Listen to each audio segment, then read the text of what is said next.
Well, welcome to EKU Online's eCast series, and today we're fortunate to have Dr. Dana Keller Bush with us. She is the chair of the Department of Applied Human Sciences and professor of Child and Family Studies. She holds a PhD in Studies in Higher Education from the University of Kentucky and an MS in Family Studies with an early childhood development emphasis, also from the University of Kentucky. Dr. Bush's research interests are in early childhood curriculum and leadership. She has presented these findings at numerous national and international conferences, as well as published in scholarly journals. Well, welcome, Dr. Bush. So glad to have you here today. Thank you. It's great to be here. Well, Dr. Bush, you, first off, can you just tell us a little bit about your department and the programs that make it up? Sure, yeah. So as you said, we're the Department of Applied Human Sciences. Now, I will say that that's relatively a new name for our department. So that's been on for about 12 months. We were previously Family and Consumer Sciences. So some people may remember that department. So now we are Applied Human Sciences. And within this department, we currently have two majors. Child and Family Studies with 3 concentrations. So you would have a major, a degree in Child and Family Studies, and then choose one of 3 concentrations: Child Development, Family Studies, or Interdisciplinary Early Childhood Education. And that third concentration we call IECE, and that's a certificate to teach in the public schools through kindergarten. So that's our first major. Our second major is Food and Nutrition. And under Food and Nutrition, we have 2 concentrations: Dietetics, and then Culinary Nutrition and Food Management. So those are our 2 active programs that you can enroll in. We also have 2 other programs that we're phasing out and look to rework in the next year.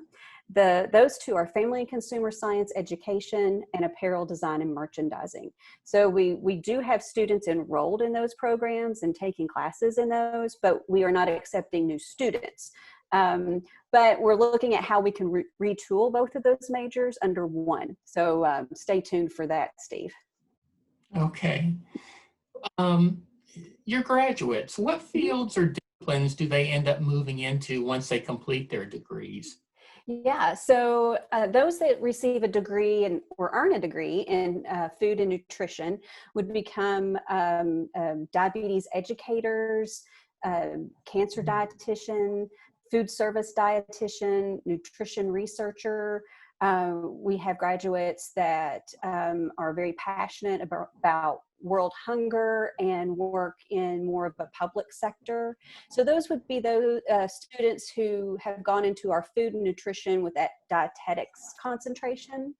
For those that do more of the culinary and food management concentration, those are going to be more your restaurateurs, those that work in food service, maybe want to look at management in food service, really have a passion for culinary and food and maybe trying new things. So all of that falls under the food and nutrition. And then Child and Family Studies, which is my degree and my real interest, research interest, is a varied program. So we have students that work in community-based services, like with adoption agencies, foster care, YMCA, 4-H, after-school programs. Those that want to do more of an education piece, so maybe with family life education, community education. Those that want to look at early childhood or have more of an early childhood focus could work in preschools as a preschool teacher, kindergarten teacher. First Steps, which is working with children birth to 3 that has some identified special needs. Faith-based organizations, healthcare. You can go on and on and on about Child and Family Studies. This degree is fantastic for gives you a really broad look at how to work with children, families in many different ways. Many of our students will go on to receive master's degrees in family therapy, art therapy, and child life specialist. Wow, that sounds like an amazing degree. It's a lot, isn't it? Yeah, but it's amazing though. Um, a number of years ago, Mhm. your area went online Yeah. with some programs. What kind of impact have those online programs had on your departmental growth and your student population? Sure. Well, first, I think the first impact we saw was on faculty. Moving into e-learning has challenged our faculty, and we really have become more intentional, if that makes sense. I think that our instruction, not that we weren't good to begin with, we were, but we're just a little bit more fine-tuned, I think, in the way that we look at structuring our classes and providing those to students, be it on the eCampus platform or in the bricks and mortar. So I think that's the first real positive effect that offering this degree online has done. And then with students, there's been a lot of I think it's very individualized for the student. But being able to reach those students that live in areas that cannot come to campus, that have wanted to receive a degree in higher ed in child and family studies, it's just been so impactful for them, because many of our students have been working in childcare or in Head Start, but haven't been able to receive that next promotion or that next level of care for young children because they lack a degree. So that has really opened up opportunities for students that live in outlying areas. Then the growth of our program has, I think this is maybe our fourth, fifth year. We really have seen tremendous growth in the program. We've about doubled our numbers. And this fall, we see the biggest class for our eCampus program. So we're really, really excited about the number of students we have and the effect that we're having on their lives. Oh, very good. That's very exciting. Um, I took a look at one of your classes. I hope you don't mind. Oh, no. It's Program Planning for Preschool Curriculum. And in that class, you deal with topics ranging from the foundation of early childhood through the various curricular domains and how to develop activities around those domains.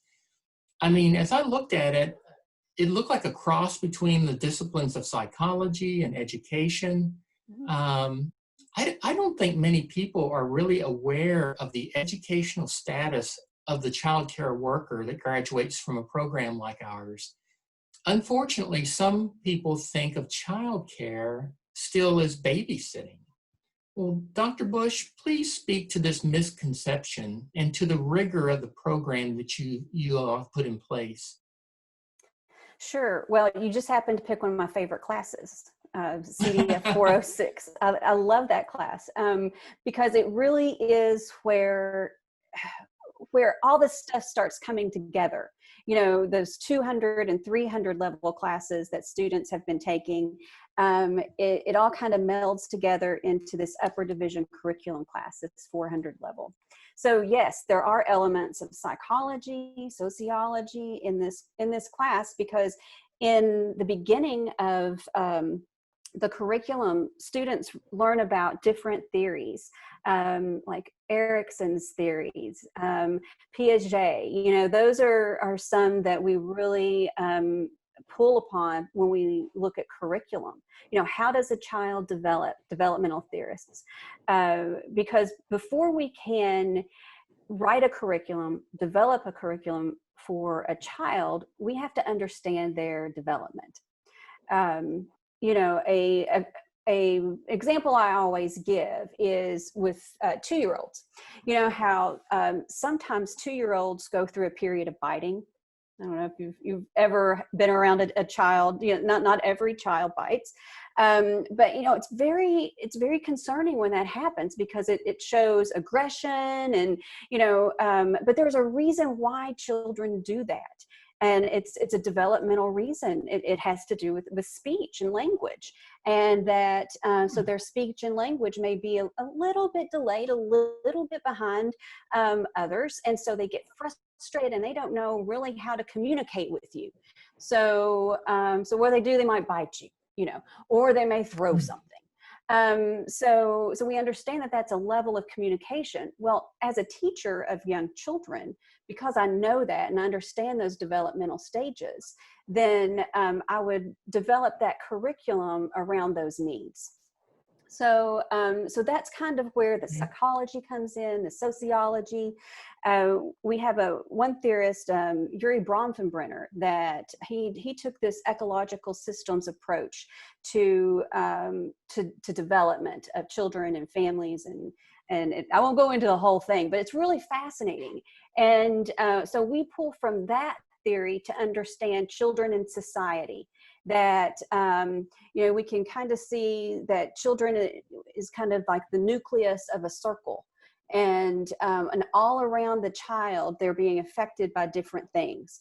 And so for most children, the closest person or the closest people to that inner circle is their family. So so we know that they're going to have the biggest impact, but it's not for all children. It could be a foster family. It could be, you know, many different things. So that's why when you look through that class, you saw elements of psychology and sociology, because those are the theories that we really pull from.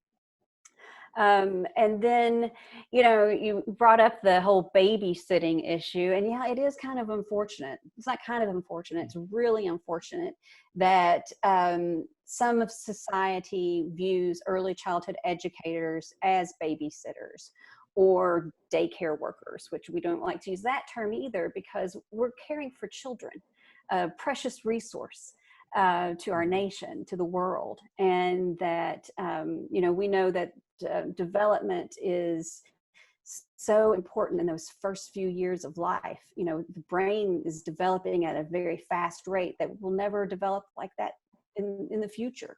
So it's really important that we have nurturing caregivers with them that understand their development. Because, you know, let's go back to that 2-year-old who bites. So what if someone was caring for that child that didn't understand their development?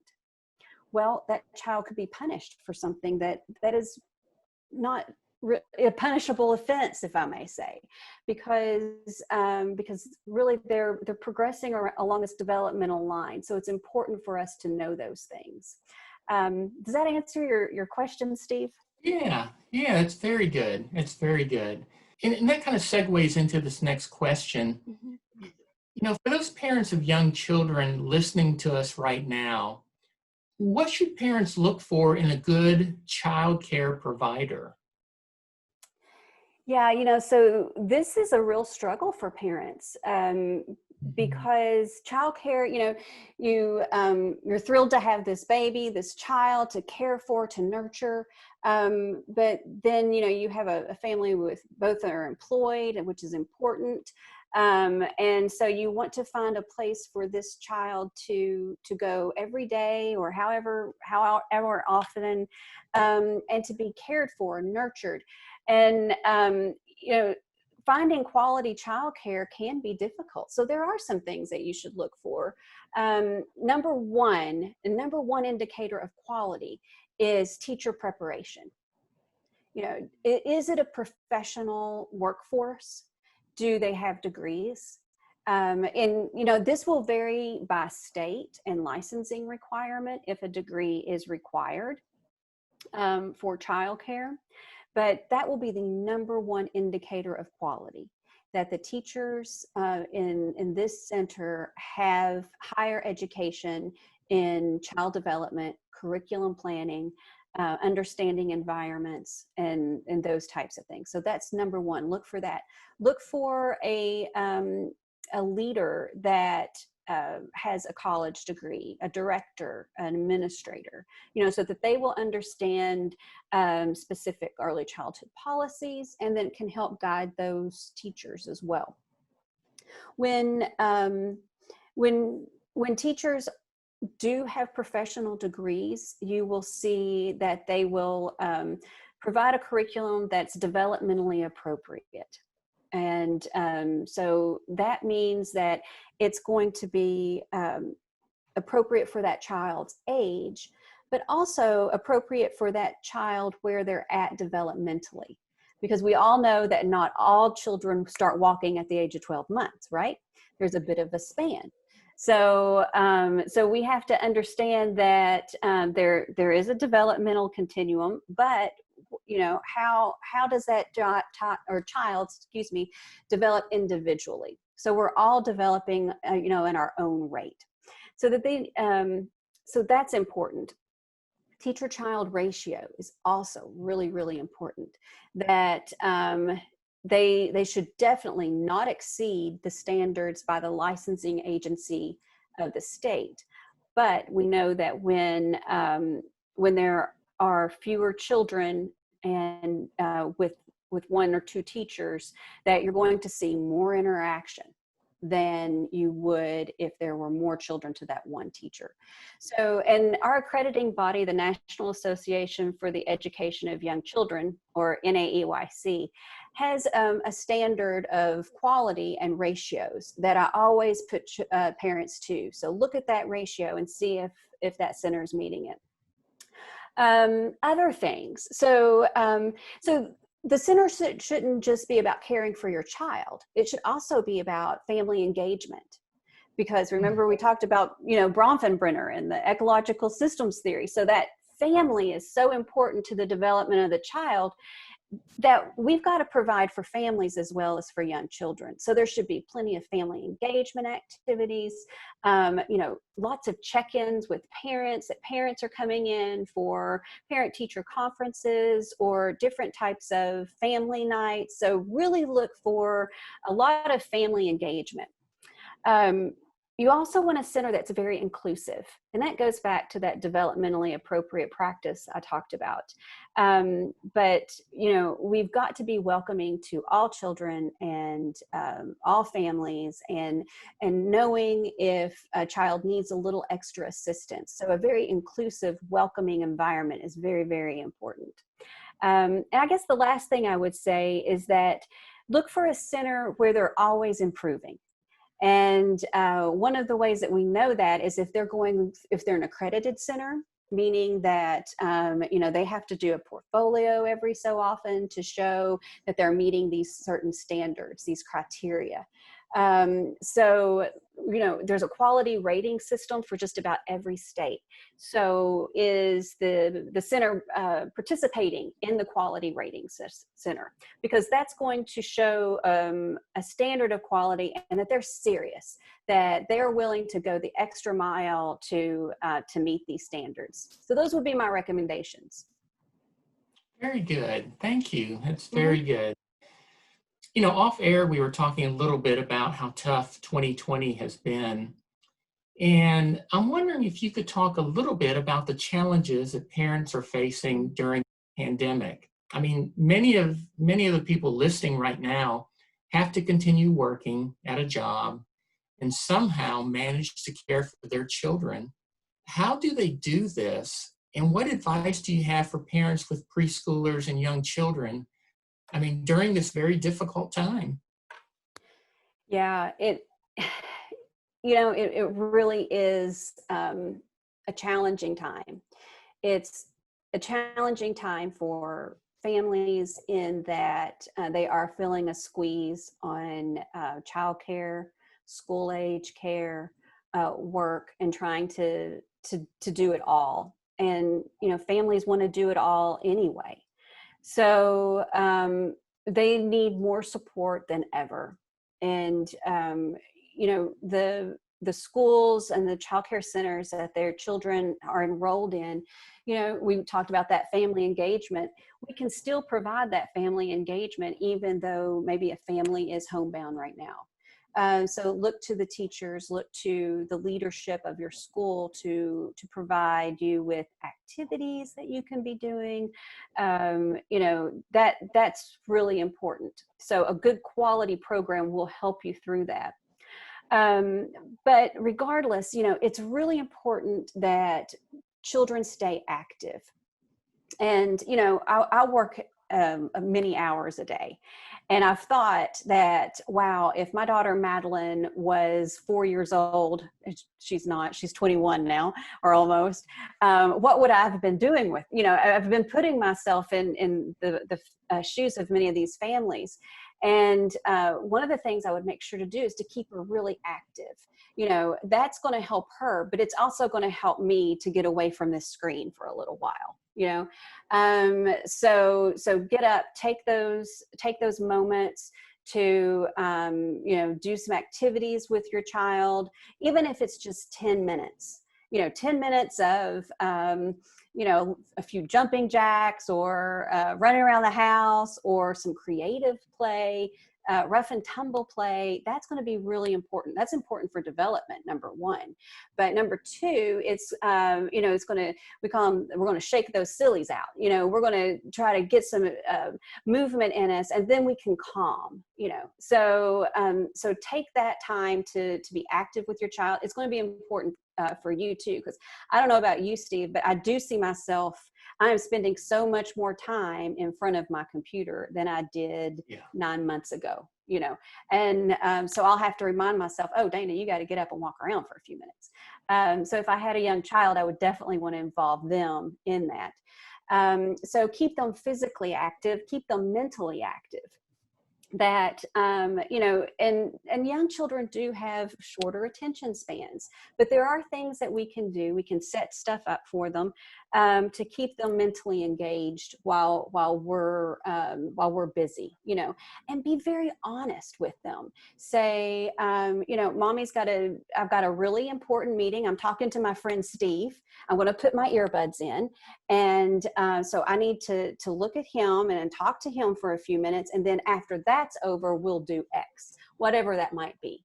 So always giving them a little bit, okay, I've got to do this, but when I'm finished, you and I are going to do that. So that will give them something to look forward to. So keeping them mentally active, creativity, giving them things to do. Let them make a mess. Children need to make a mess anyway, but you know what? We're in the middle of a pandemic. What's a little bit of paint going to make any difference, right? So give them some things to be creative with, and then when you get off that Zoom call, you may find a masterpiece waiting for you. So those types of things. Really watch the screen time. I know that young children are, we've got 4-year-olds who are doing Zoom calls now, right? So they need a break from that as well.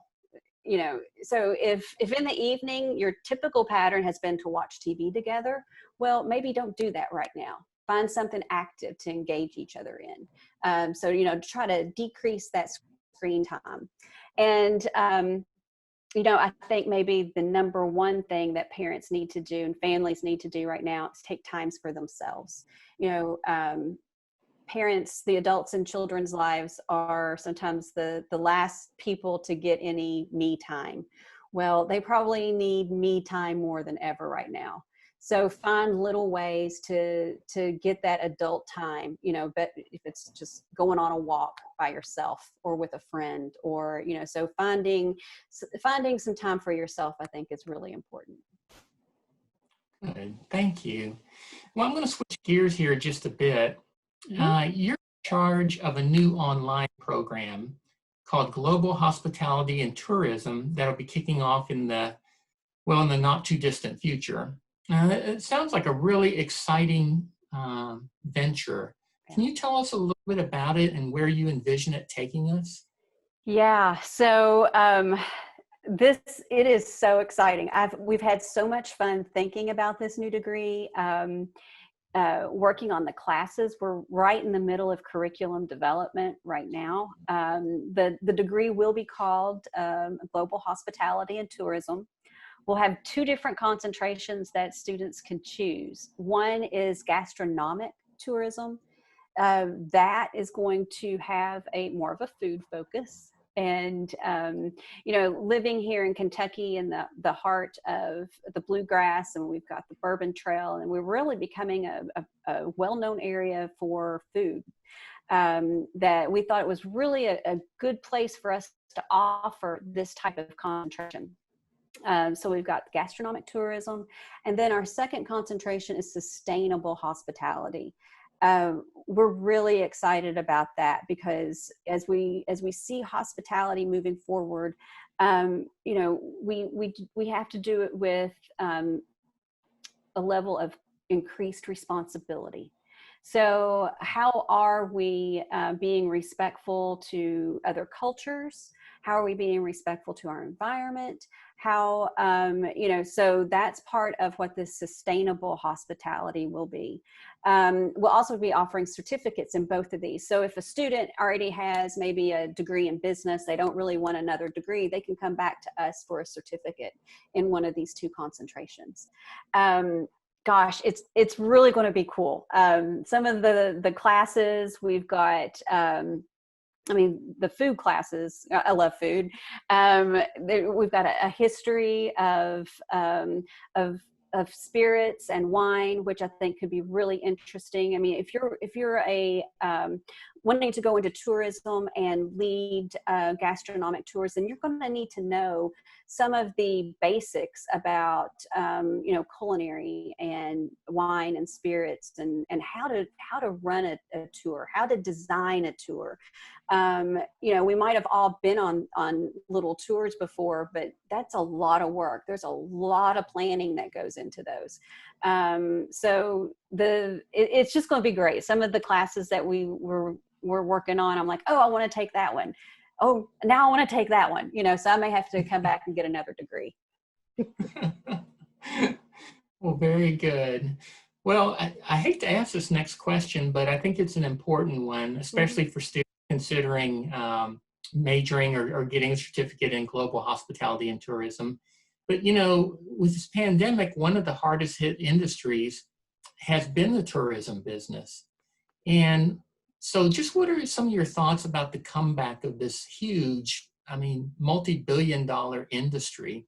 Is it risky now to launch such a program, or what do you tell a prospective student in this profession who wants to major in this? Sure. Well, it has been hard hit. Absolutely. So travel is a passion of mine. I travel a lot during the year for work, but also for pleasure. I take students with me to different places. I teach a class abroad.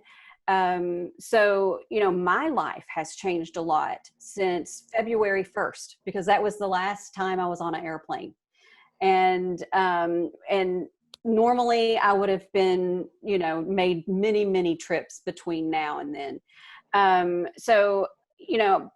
But what am I feeling right now? I cannot wait to get back on an airplane.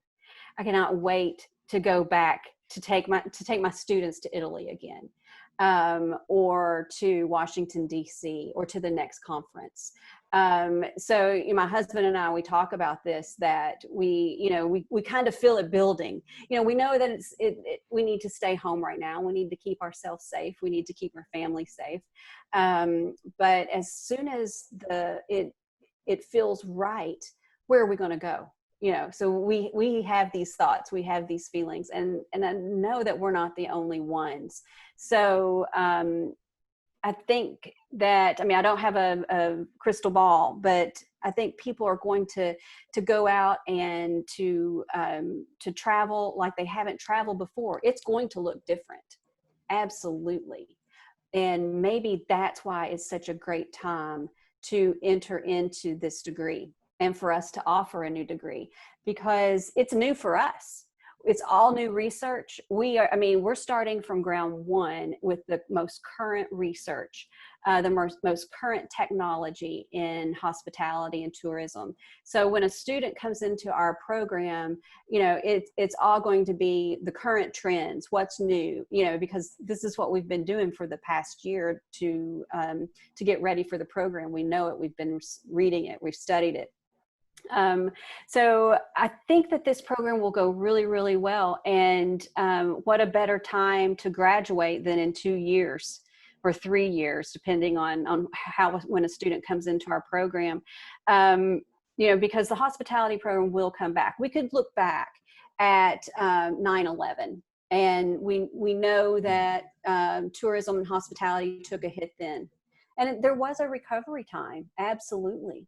But they came back, the industry came back, and in a different way, absolutely. Think about the things that changed after 9/11. Our security changed.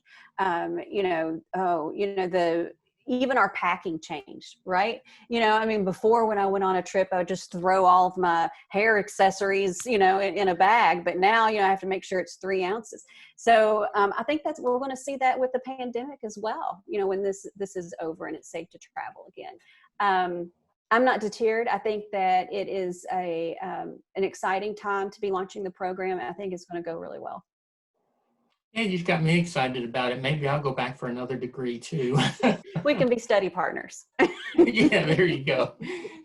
Well, I'm going to switch gears a little bit, Dr. Bush, and talk about teaching online a bit. What do you enjoy about this way of education, teaching online? Well, I really enjoy getting to meet a diversity of students that we might not have as much online. I have students that are in my online classes that have experience working in the field and can really share that with the class. So they come with richer perspectives. Now, I'm not saying that a 19-year-old, 20-year-old doesn't have a perspective. Absolutely. But the perspective of a 30-year-old that's been working in early childhood is going to be a little different, a little richer. So that's something I've really enjoyed. I've enjoyed that perspective of the students and communicating with them. I've really liked getting to meet students in different areas that, that live in different areas currently. We've got students in Florida, in Georgia, in California. We had a student that was in Japan a couple of years ago. She was a military spouse, and they were stationed in Japan. So she completed her degree there and was going into early childhood centers in Japan. So she was able to bring that perspective to the class, which was really, really cool. So I've loved the student aspect. And as I spoke earlier, it's made me look differently at my teaching and my preparation. One thing students may not know about online teaching is that we have everything ready day one. Everything is ready. When I teach on campus, it may not be as ready, because I don't have to have it deployed right then and there. So it's really caused me to think ahead, think about things, how when I come up with an assignment, what does that mean for the student? So to go through our classes have to be rated by Quality Matters. And so I have to get a score. And I tell you, I really like to get 99s and 100s, so I work extra hard to make sure that I'm meeting every little piece of that Quality Matters for my online classes. And that articulates into my on-campus classes as well. So I really think it's made me be, as I said, a more intentional teacher and just more in tune with the curriculum. Very good. Now, what would you say, Dr. Bush, to a prospective student who came up to you and maybe they're right out of high school or maybe they're in a career change, and they come up to you and they say, why should I get a degree from your department? But more importantly, why should I get it online? What would you say to them? Yeah, so, why getting it from our department? Well, number one, the Department of Applied Human Sciences, we're about changing lives. We're kind of ground zero for supplying basic needs. There's Maslow is a theorist, and he has this theory of the pyramid. And what we're all achieving is at the very top of the pyramid. Self-actualization. But to get there, even to get to step 2, there's that foundation, that bottom of that pyramid where your basic needs are met. clothing, food, housing, those things, love, family, as we're going up the pyramid. But that's what our department's providing. That's what we're teaching. So we're change agents. We improve lives. And so if someone is interested in working with children and family, if they're interested in foods, nurturing others, then we're your home. We're your family. That's what we talk about. We are a family in our department. And, eCampus online learning gives so many different opportunities. And I think some people are like, oh, do I want to do an online degree? Is it going to be the quality of a bricks and mortar degree? Well, let me say, yes, it is. And it goes back to what I was saying a few minutes ago about how that, we're going through that quality matters curriculum, and we're making sure that our classes are meeting all of the standards that are necessary. And we're trying new technologies. So our courses should be on the cutting edge of things. Then, it gives students so much more flexibility that they can work, if they choose. If they don't, that's fine too. But there's a lot more flexibility in online learning, and you can travel and do things. You can, so for our students who need, to do so many different field hours, well, they're not set to one place. They could go, a couple hours away and do some observations. So I think it gives a lot more flexibility in what the students can achieve. Yeah, when the pandemic hit in the spring, there was a lot of negative talk about online learning because of the quickness and the speed that we had to adjust courses. But one thing that people forget is that there was a vast difference between online learning and remote instruction, because that's really what the spring was just trying to get a class that was completely face-to-face into some kind of online format. But real online teaching, as you mentioned, is something that's planned way ahead. It goes through quality checks. It's thought through for the whole semester. And, so one of the exciting things about all this is getting people to understand what online teaching and learning is really about. And that it's not just some rush job of trying to get something, put together so you can have a class. But it's actually a planned approach, which is, for most online students, very inviting and really very fun, I think. Oh, I think so too. Yeah. I mean, when I develop a class, like you said, I don't think people understand how much time we put into it. We spend months getting ready to deliver the course. And I had never done that before. I mean, not that I didn't prepare. I don't want anybody to think I was a slacker. But I didn't go so deep like I do now prior to teaching. And that's made a big change, I think, in how we teach. So, when those of us that had online programs already, when the pandemic hit, we were like, we got this. We've done this, and the feedback from our students was so strong. Even those courses that we were teaching online or on campus that we had to switch, they were so appreciative. I feel good about what we did in the spring. I feel really good about what we're doing this fall as well. Good. Well, that's all the questions I have, Dr. Bush. Is there anything else you'd like to share with our audience today? Oh, I don't think so. If there's any questions or follow up to any of the things that we've talked about, contact me. We can discuss it further. I love to talk about our programs. I never, ever get tired of it, ever. So just give me a call and I'll just talk forever then. Okay.